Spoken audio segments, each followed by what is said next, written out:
You think the red reservoir. You think the red is So we left the dock this morning. We cast off the lines and we just left the dock, which is right behind me, right over here. Let's see if you can see it. Oh, this won't let me do it if I do it this way. It won't let me come in. Anyway, I noticed that we have no water coming out for the engine. So we put it on super low. The tide was slowly going out river and we were going up river. So we're fighting just a little bit. I put it on super, super slow. Black smoke is coming out. We're like, we gotta stop, but we gotta find a spot to stop. So here we are. We're tied up to the marker and the engine is overheated. So we only went like, what, half a mile, quarter of a mile? And we're at the halfway point. So we're gonna let the engine cool. And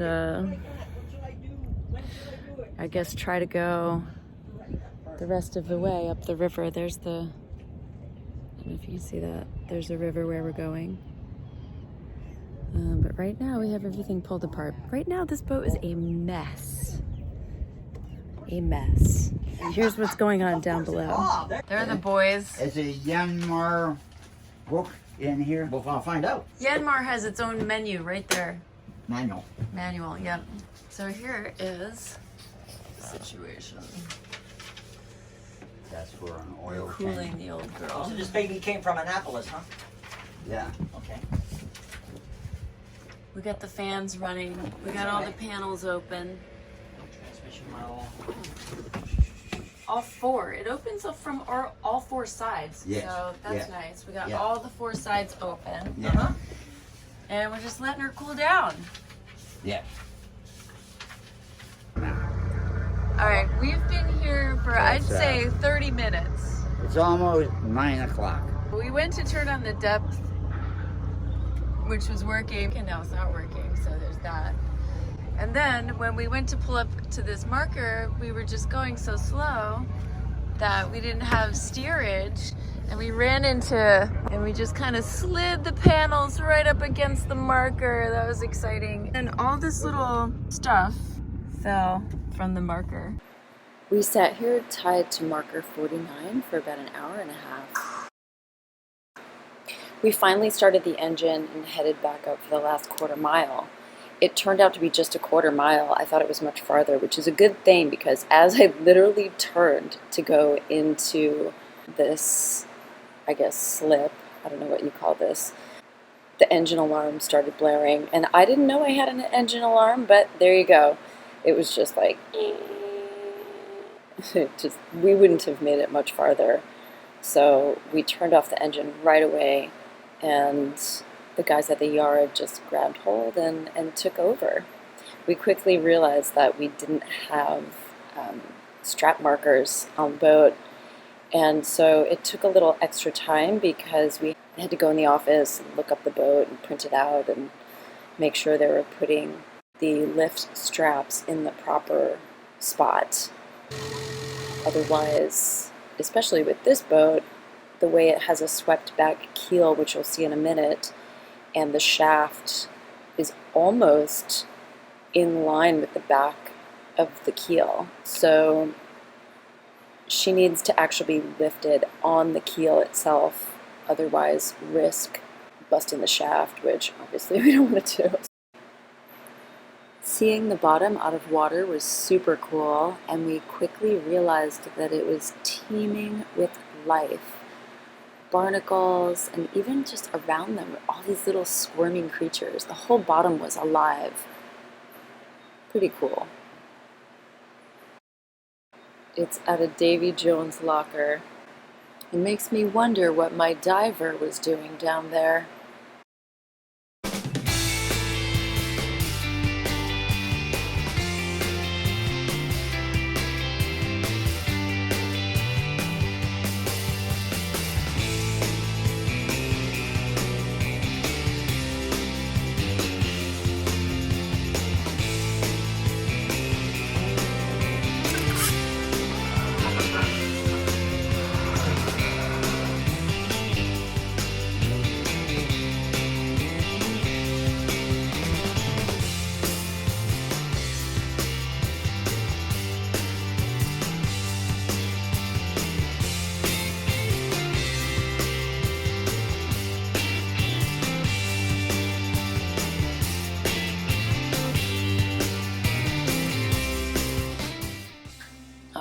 Forgot to close the through hulls.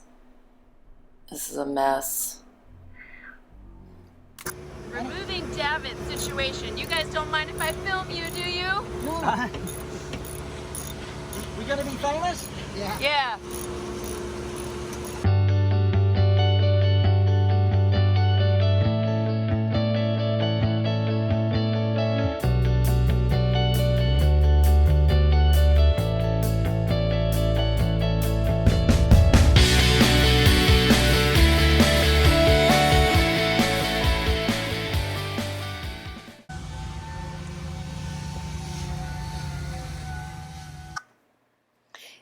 First day, they power washed, sandblasted, and treated it with something that made these green lines. I forget what they said it was.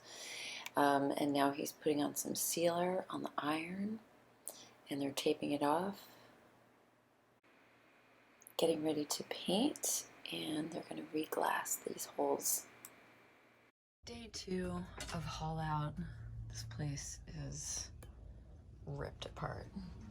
We have just, you know, it's a rabbit hole. When I came up here this morning, the entire companionway was open. I know I shut it last night. I didn't lock it because they had to get in here, and I left about an hour and a half before they did. They forgot to shut the hatch. That's great. So, and we had a thunderstorm last night. One of the things they don't tell you is to close the seacocks when they power wash the bottom of the boat, which I didn't do.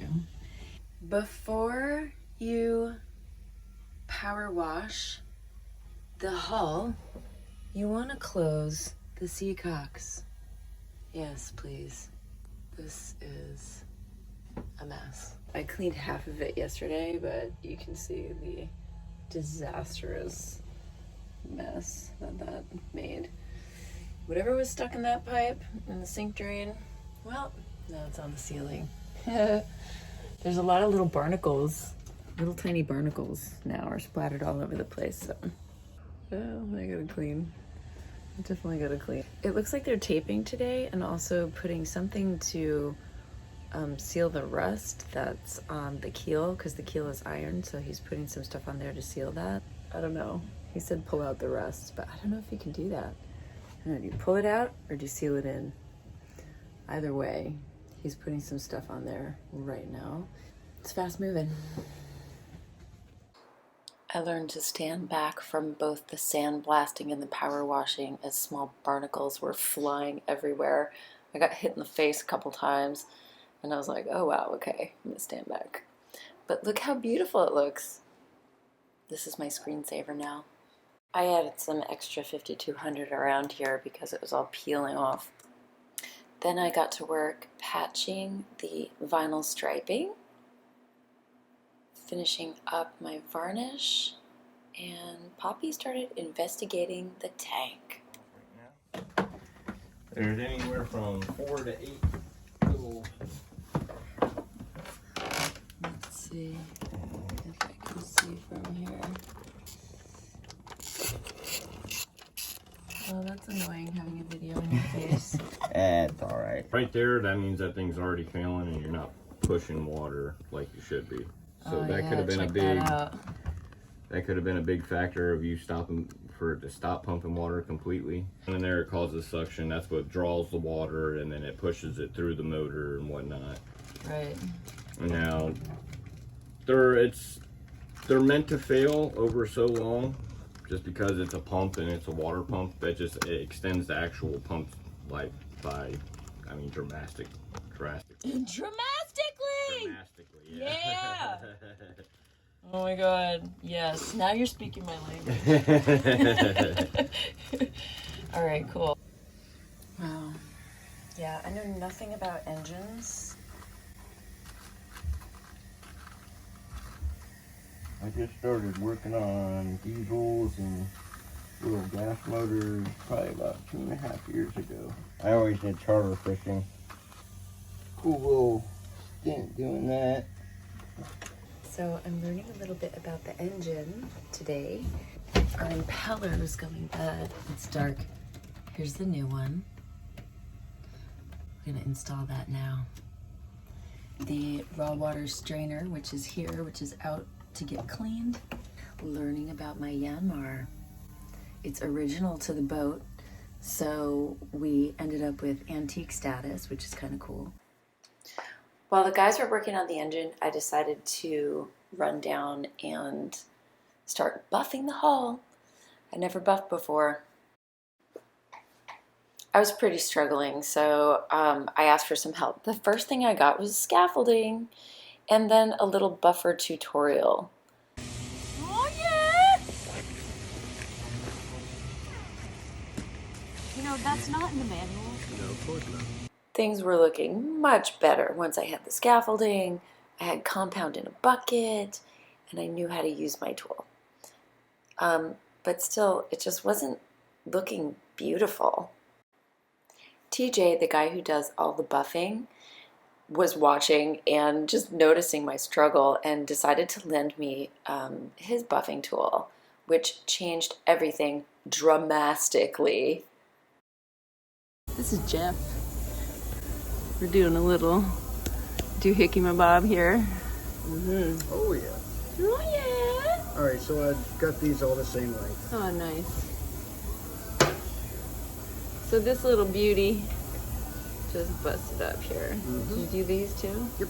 Nice. These should be all the same length, just about anyway. Jeff here showed me the coolest trick. I don't know about the coolest trick, but it's a decent one. That's an awesome trick. And I wish I knew that It saves you before, time. because I was trying to cut the rubber off the wire with the No. cutters, and no, Not worth it. no. I spent $30 on them things, and I still do it this way. I have like 3 or 4 different pairs. Just light it on fire. Just light it on fire. Right off. It melts right off. Melts right And then you off. dig your fingernail in exactly where you want it, and pull it. And pull it out.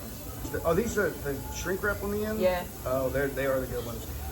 Oh, much easier with 2 people. I can say that. This buffer is serious. It's like saving my life right now. I think TJ's getting an upgrade, and so am I. Yep, perfect. All right, Yeehaw. one more. Uno más. That's it. And then you're back to work. No rest for the busy. You know, what do they say? A body in motion stays in motion. That's it. Yeah. The minute you stop, you feel it all. That is the truth. So I got back to it.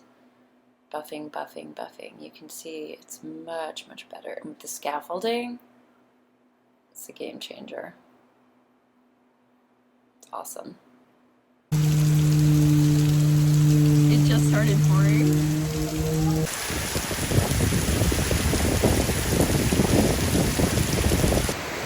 This is where we all hide out.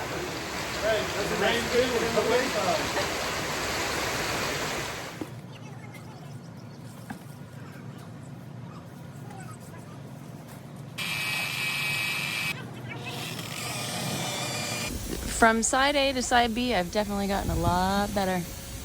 That looks pretty good. I removed the blue tape and buffed the blue line. And here you can see Nelson working on the transom. This is advanced camera technique. It's like they were never even there.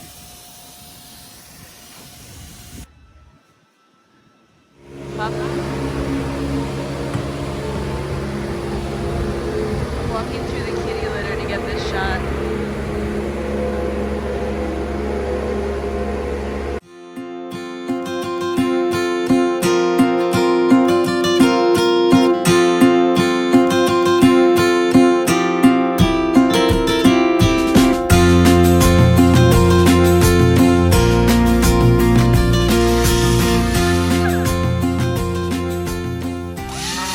My purse is in the boat! Hey, I hear that. Yep, she'll hang there for a long time.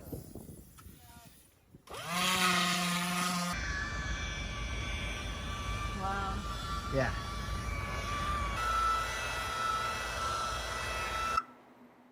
I got a shot of everyone just before we put the boat back in the water. And then, of course, we we had to check the engine and make sure it was now working. So we had done the strainer and the impeller, and now it was time to turn on the engine.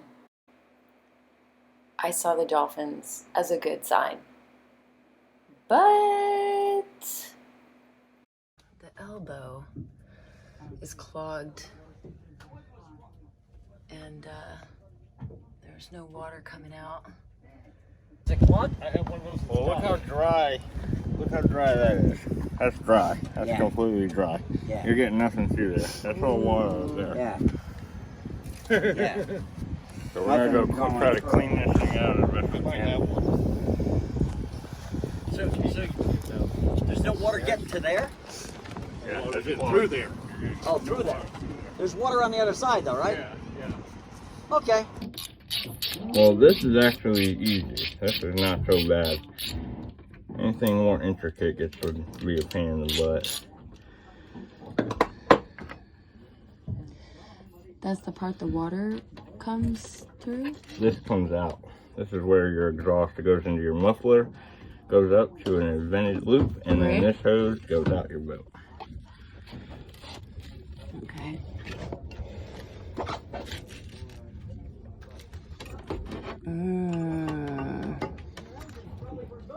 Huh.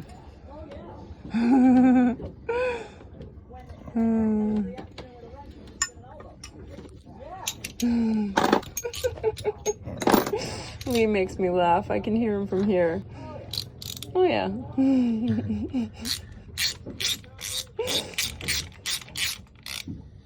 And I'm thinking about all the stuff that I don't know about this engine and everything that can go wrong. Well, these are pretty good engines. Yeah? Yeah. They last a long time. I mean, as long as you're good on your maintenance, you shouldn't have any much. I mean, I'm not going to say you won't have any problems, but yeah, definitely do a service. I would definitely recommend that. What's the reason that you put these opposite sides like that? So you get a good, Just so you can get a grip? yeah, I mean, if you do it on the same side, you got most of your tension when you're squeezing down right here as a focal point. Uh-huh. So if you do it on both sides, you're getting it on both sides. Oh, okay. This is like hot yoga right here. Oh, yeah. After sweating for about 30 minutes in this small compartment, like we were literally dripping sweat on the floor. It was completely like hot yoga. I finally got the elbow cleaned and back in, and water was coming out, and we were good to go. Although we do need a new elbow. And I thought it was pretty funny because it was suggested that I get a used elbow, not by Shane. And I said, well, why? I have a used elbow. Why would I get a used elbow? And they said, well, it's cheaper. So then I said the same thing in front of Shane. I said, what if I get a used elbow? And Shane said, you have a used elbow. I just told you to get a new one. Why would you do that? And I just started laughing because that was literally the same thing I had just said. But apparently this piece is about $800 from Myanmar. And then, of course, you have to have it installed. I could probably install it after watching. But I'm glad they didn't have one in stock because that's another $800. And I'll probably get a couple months out of this one. And then I'll have to replace it. Here's a nice before and after. Beautiful job. Thank you to my patrons. Thank you to Lee and Dave who came to take off the davits. Thank you to my dad. And thank you to Pitman Yacht Services.